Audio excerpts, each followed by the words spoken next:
Muhammad Ali, who has died at the age of 74, wasn't just the greatest boxer of all time. He may have been one of the greatest humanitarians, too. Right after he won the Olympic gold medal in 1960, he was pretty open about discussing his own career and social issues. He had been known to be friendly with Malcolm X, the civil rights leader who was a member of the Nation of Islam, and actually recruited Ali to join the Nation of Islam.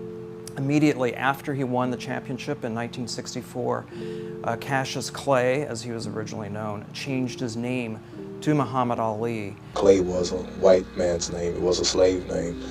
And I'm no longer Clay, I'm no longer a slave, so now I'm Muhammad Ali. It's a very controversial move at the time. No athlete in the United States had ever made this kind of public stance. And not only did he change his religion, but he made it clear that civil rights and a lot of other social issues would be part of his legacy. And he spoke about these issues a great deal on television and other interviews throughout his career. In 1967, Muhammad Ali was drafted into the military. It was the height of the Vietnam War. He refused induction into the military in a public way. And shoot them for what? They never called me nigger. They never lynched me. They never put no dogs on me. They never robbed me of my nationality. He was really roundly reviled by the public. This was considered a terrible thing to do at the time, particularly among white people. But as Ali said, he did not see why the United States should go around the world imposing its will on dark-skinned people. After Ali refused induction to the military in 1967, he was banned from boxing for 3 years. His career came to a halt. But he went around the country speaking on college campuses.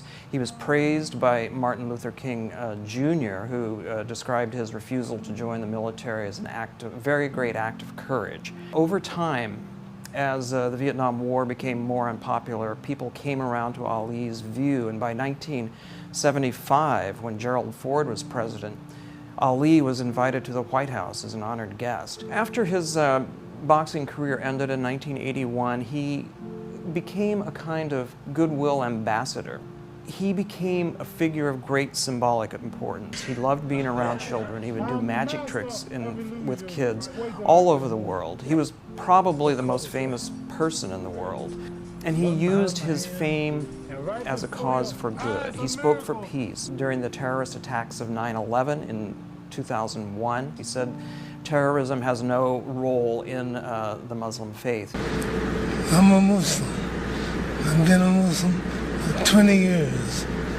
And I'm against killing, violence, and all Muslims are against it.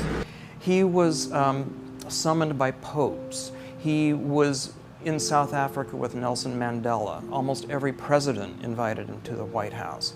He was beloved by children, yet he had a following at the highest levels of society, politics, and religion around the world. No one was more famous, no one was more beloved, and there was just something about his character, even as he descended into silence in his later years, that made him a figure of universal reverence.